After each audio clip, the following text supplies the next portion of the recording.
Espíritu Libre. Nuestras conversaciones para crear las tuyas.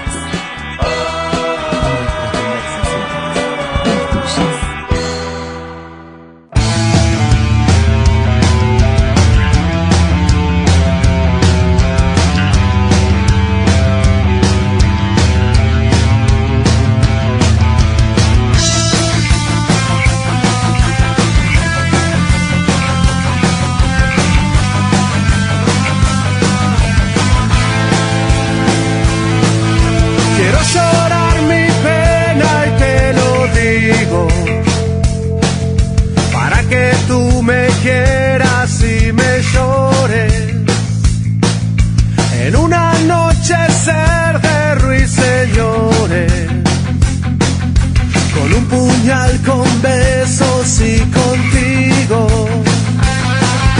quiero matar al único testigo para el asesinato de mis flores y convertir mi llanto y mis sudores en eterno montón de duro trigo. Que no se acabe nunca la madeja del te quiero, me quieres siempre ardida con decrépito sol y luna vieja.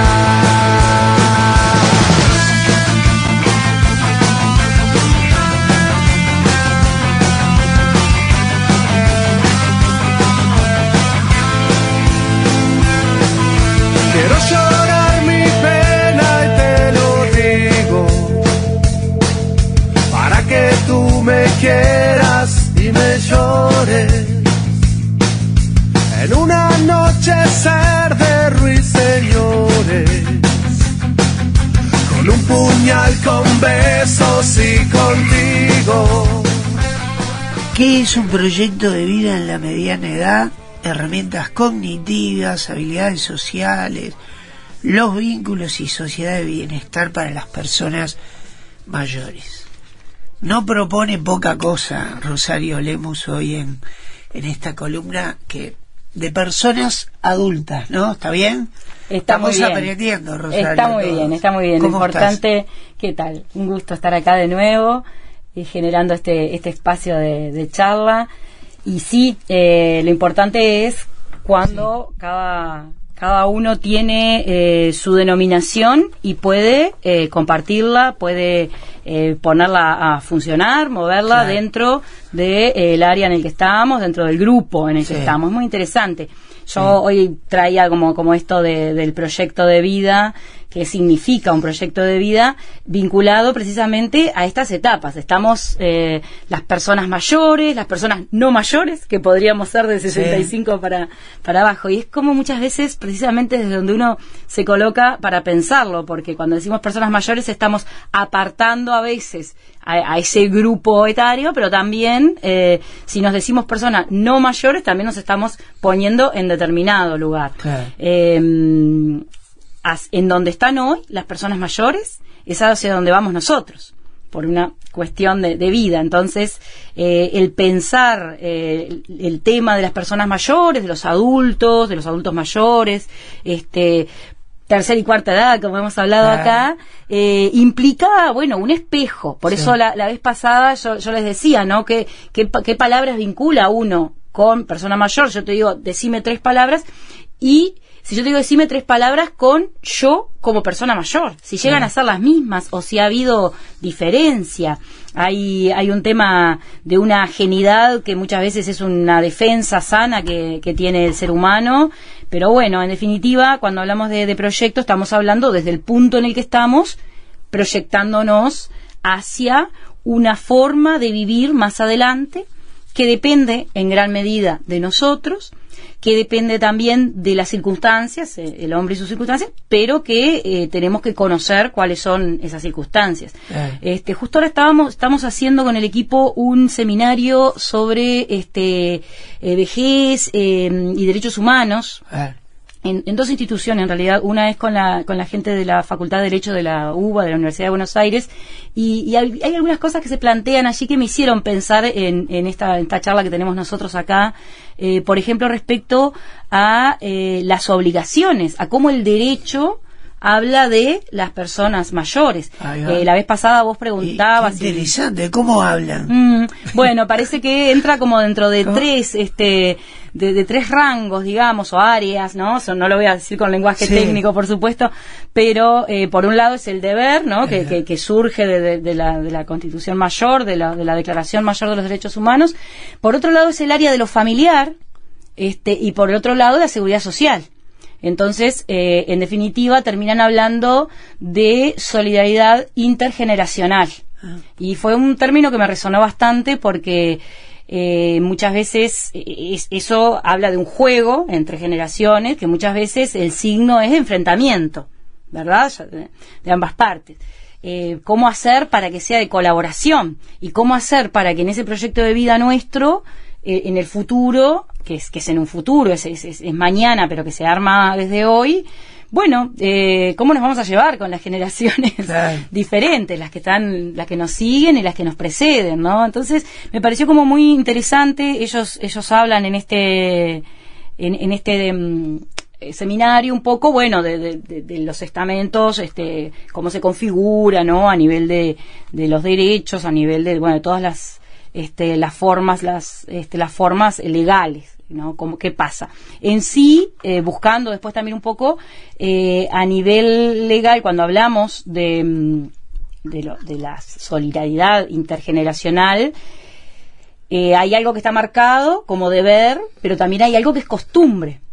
Y la vez pasada hablábamos de estas algunas sociedades en este mundo actual que tienen como un estado de bienestar más definido para las personas mayores, porque en algunos países hay otra calidad de vida. Me acordé del ejemplo que traías vos hace un tiempo de Japón, y en realidad en Japón todo eso empezó a partir de la costumbre, a partir de lo tradicional, con Confucio hablando de la piedad filial, ¿no? Confucio, bueno, sus fundamentos tenían que ver como la bondad como máximo valor del ser humano, para empezar. Entonces, en esa relación entre las generaciones se hablaba de eso.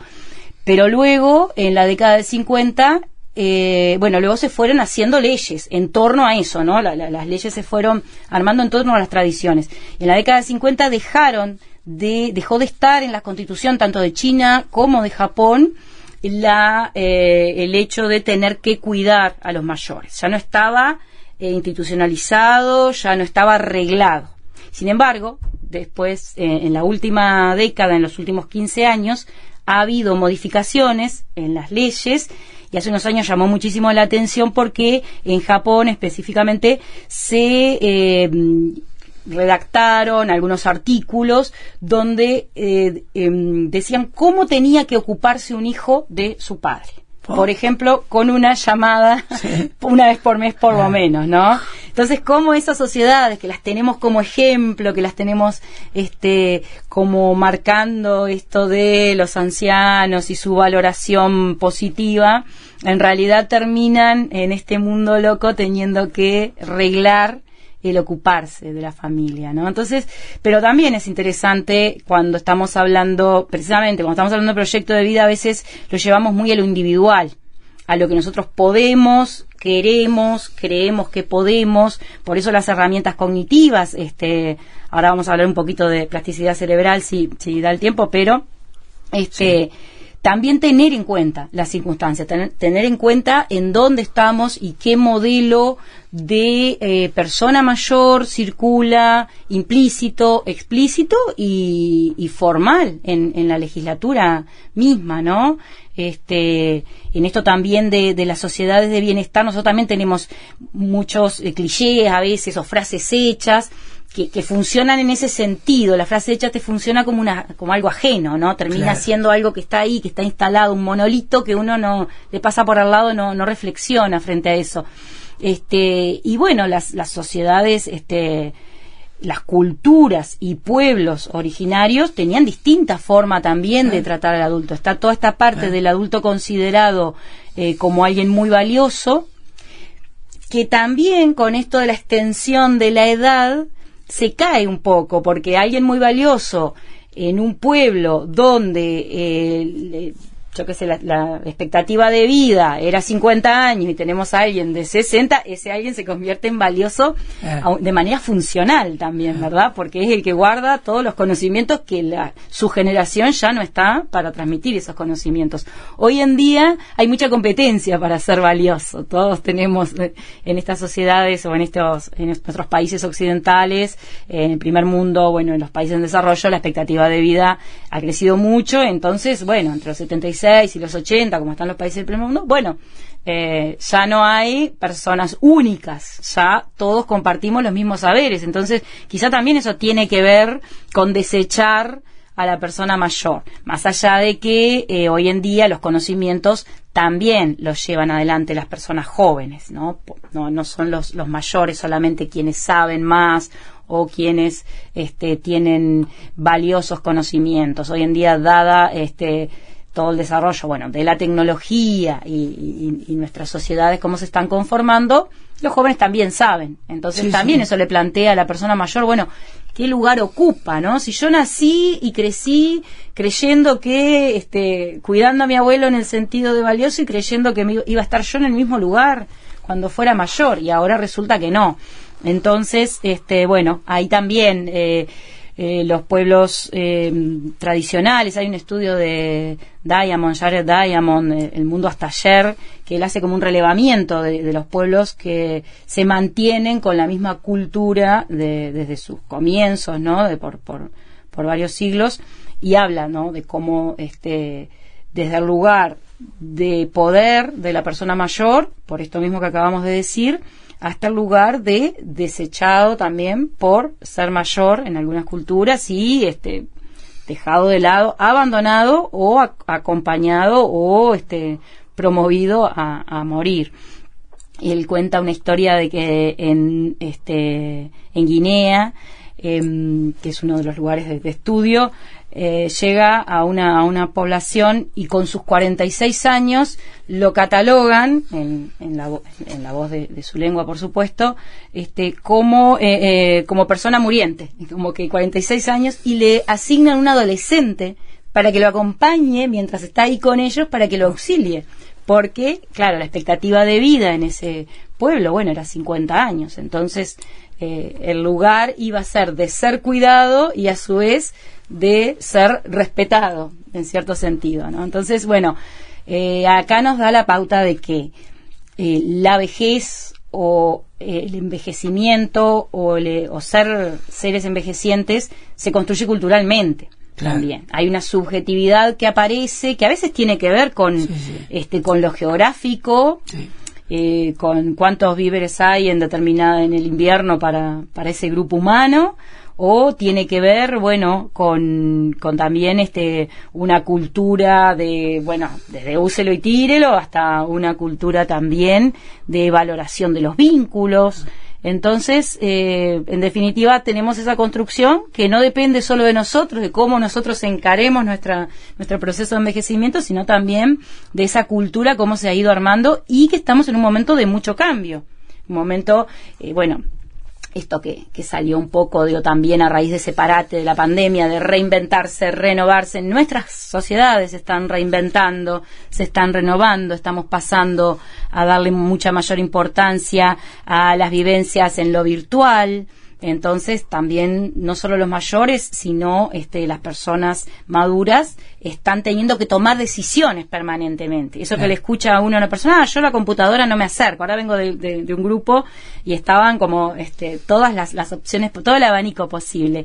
Entonces hablábamos de eso, bueno, que sea una decisión, que sea algo que uno evaluó, pensó, que no salga de lo límbico, ¿no? Del miedo, que salga de una decisión de, bueno, si no voy a usar una computadora porque voy a escribir, o solo el celu porque no quiero estresarme, claro, pero que se pueda decidir, ¿verdad? Que cada uno. Y respecto a eso, tenemos esa posibilidad, primero que nada, porque entre las herramientas cognitivas que tenemos, ahí está la buena noticia esta de la plasticidad cerebral, Sí. que es algo de lo que se habla mucho más hoy en día, por suerte, pero que no está lo suficientemente tampoco difundido. Por eso es que le vamos... Porque antes, ¿cuál era el concepto, Rosario? Que, por ejemplo, las personas, como decís, envejecientes, que envejecían, se iban también muriendo hasta sus células, ¿sí? Claro, el concepto sí, que las neuronas no se regeneraban. sus neuronas, Tenemos tal sí, cantidad claro. de neuronas y con esa tenemos que tirar Claro, hasta los el años final. que sea. Incluso... ¿Y cómo cambia